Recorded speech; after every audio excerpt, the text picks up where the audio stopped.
All right. Listen, something about me, I don't have a lawyer. And I do. I think that says something about who I am as a person, that I never reached that level of adulting. That I could say, well, my lawyer says, and if you do, if you have someone in your life that you can refer to as your lawyer, congratulations. Hats off to you. I'm proud of you. You've done well. And it's not that I've never worked with a lawyer. I've actually worked with many lawyers, but they were always provided for me in case I could not afford one of my own. But I do not have a lawyer, but I do have a friend named Brett. And that's just as good, isn't it? You know? Because I can call Brett right now, any time of day, and he'll answer.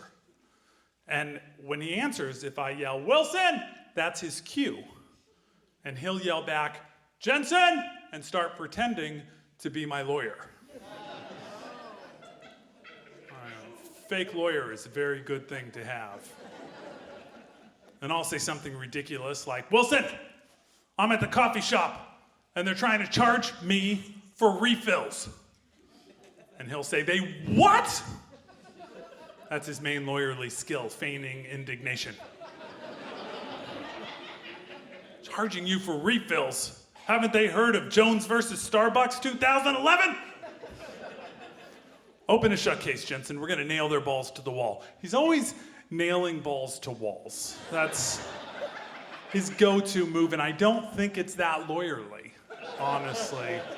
And I told him, I was like, Brett, I watch all the lawyer shows, because I'm, a fan of fake lawyers. And they say things like jurisprudence and precedent, and I don't know what these words mean, but they've never once said anything about balls or walls. Just don't think it's convincing. And he says, no, it's good, Jensen, it's visceral. Here's the thing, it doesn't matter what he says. Because if you do a little bit of improv theater with your phone at the coffee shop, they just give you the refill. It's a tip, you can use that. So I don't have a lawyer, but I do have a family. As I mentioned, I have a daughter and I have a wife, and I do this for a living. And this can be dangerous because I perform in the South a lot. And in case you're confused, the South, I don't mean the place south of here. A lot of people don't realize that the South isn't necessarily in the South. It's about 15 minutes outside of any major metropolitan area. Just start driving tonight and you'll, in 15 minutes, be like, oh yeah, they wouldn't appreciate his suit here at all. This would be dangerous for him. So I should have something in place in case something happens to me. I should have something to protect my wife and my daughter like a living will, but I don't have a lawyer. And I could do, they have, like a la carte legal services, and I could go have a living will written up, but that's kind of pricey, and video games are like $70 a pop right now. So, it's not that I don't love my kid, but Zelda's counting on me too, I gotta help out, I gotta do my part for Hyrule. So here's the solution I've come up with. What I do is I express my wishes for what should happen in the event of my death to audiences. And then I just hope that if you hear that, the guy that went in between the storytellers at the storytelling show died, you'll speak up. Can you do that for me? Yeah. Okay. Fairly quick and enthusiastic, like you didn't even have to think about it, and I just want to make sure you're taking it seriously. I'm not doing it. Because you're excused. I don't want you during that difficult time when you've lost the storytelling guy to be, fighting with each other over what I said. So please listen carefully and get it right, okay? In the event of my death, first off, I would like to be cremated. That part's simple. Okay, I would like to be cremated. I'm one of those people who's cold all the time. So I'm looking forward to the cremation. You could do it now. I'll go for it. I'll jump in. I want to be cremated. That part's simple. The next part's a little more complicated. I want you to go to Costco.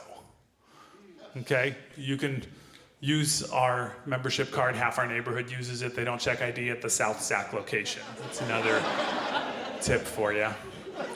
I want you to go in and I want you to buy a bag of walnuts, okay? One of those big old Costco size bag of walnuts. And I want you to crack those open. And I want you to take the nut out. We're just after the shell. That's what we want, is the shells. And I want you to take my ashes, and I want you to put a little bit of my ashes in each of the shells. And then I want you to glue those closed again. Okay, and then I want you to distribute those to my friends and loved ones. That way they're able to put that in an important spot in their house, and they can say, oh, that's Keith in a nutshell.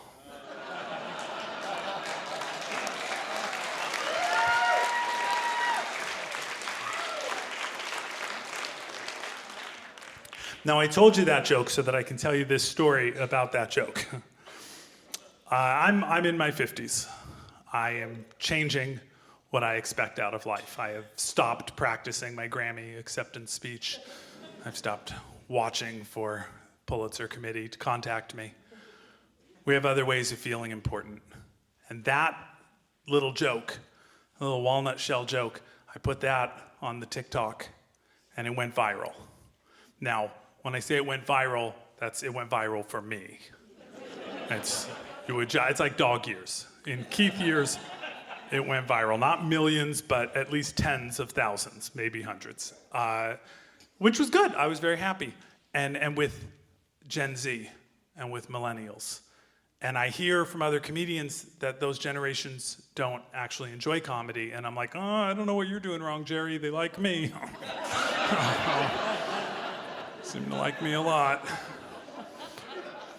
But what's fascinating about TikTok, what the Gen Z kids were doing, is that they will actually take the audio and then make their own video lip syncing my story. So I'm flipping through dozens of videos of these beautiful, non-gendered, aromantic children with my voice coming out of their mouths. And that's the most beautiful tribute I've ever experienced. I was just like, oh, this is moving. And then where it really hit me was when I was finally recognized in public. And I was at the Crest Theater, Sacramento's movie house. And I go walking in, and a young person walks up to me and goes, hey, you're Keith Lowell Jensen. And I was like, yeah, worried I'm about to be served. You know? And then they say, the walnut dude. And I was like, yeah, that's me.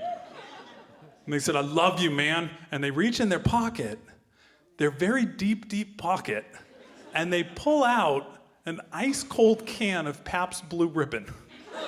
It still had the dew on it, and they hand it to me. The Crest Theater does not sell cans of Pabst Blue Ribbon. This had gotten past security. And as I'm holding it, they reach back in their pocket and they pull out another one. And they pop it open. And then they down it. And that is not a generation that's known for their alcohol consumption, but they dropped this thing with a speed that any member of Generation X would have needed a funnel and a hose to achieve. I was impressed. I'm just watching them shotgun this beer, and then they squeeze the can and they let out the bassiest, loudest, most beautiful belch. And it's echoing around that gorgeous Art Deco theater. And it was just one of those beautiful moments. I wiped a tear from my eye. And then they looked at me, still standing there with my unopened beer, and they said, what the heck, bro? And I said, what? Oh, I'm sorry. You know, they said, no, you're supposed to drink it. I want to be able to tell my friends that I drank a beer with Keith Lowell Jensen, the walnut dude. And I said, well, the problem with that is that I don't drink. But this means a lot to me. Can I just keep it? And they said, hell yeah, bro, that's a trophy. And they walked off into the night, having made my life, given me a sense of importance, Okay, thank you. Thank you for your appreciation. Because I took it home and I put it on the mantle and I told my wife the story exactly as I just told it to you, not as impressed. And she just said, so how long is that gonna be in my living room? And I said, oh, I thought it was our living room, yeah. Which isn't true, I never thought that for a minute.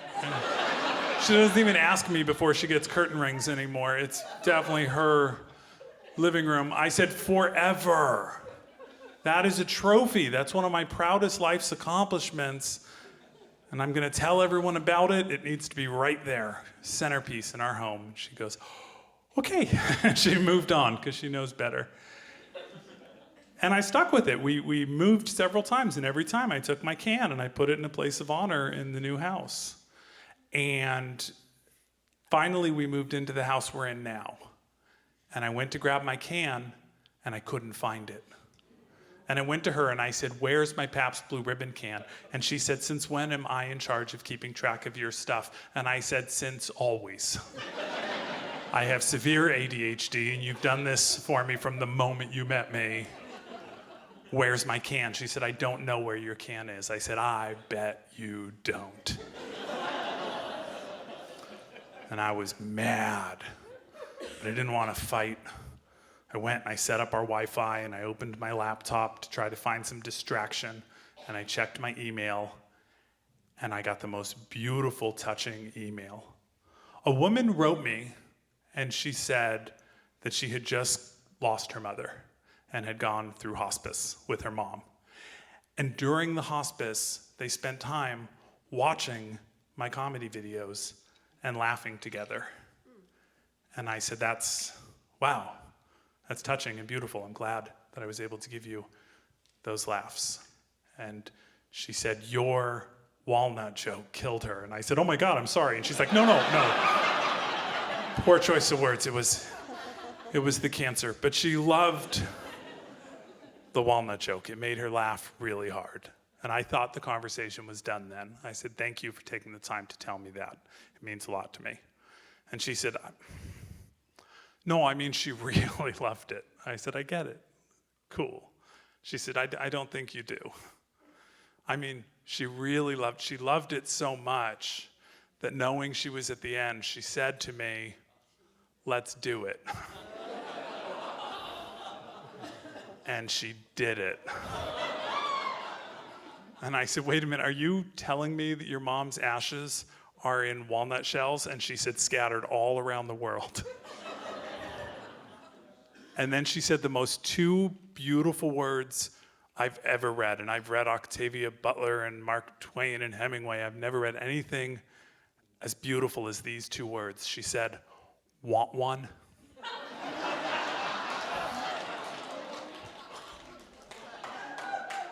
Oh my God, yes. She said, I have to tell you a little about my mom. Her name was Moody. She was a German immigrant. She loved comedy. She had a great sense of humor. And this was perfect for her. And everyone that got one of the walnuts laughed and said, that's our Moody. And I said, wonderful. And I gave her my address and she mailed it. And for the next week, I'm checking the mailbox every day, just like I haven't been this giddy since the Columbia Record and Tape Club. You know, it's like, is it here yet? Is it here yet? And then finally I get a little white envelope and it's got a heart on it. And I open it up and there's the walnut shell. And they didn't like make it shiny and glaze it. They didn't put sparkles on it. They didn't ruin it. It looked like a regular walnut. But then I put it up to my ear and I shook it and it didn't sound like a walnut. It sounded like dead people. I was so happy and I said, good to meet you, Moody. And I walked in the house and I put it on the mantle. And my wife said, what's that? And I said, well, you didn't like living with a can of Pabst Blue Ribbon. Enjoy living with a dead German woman in a nutshell.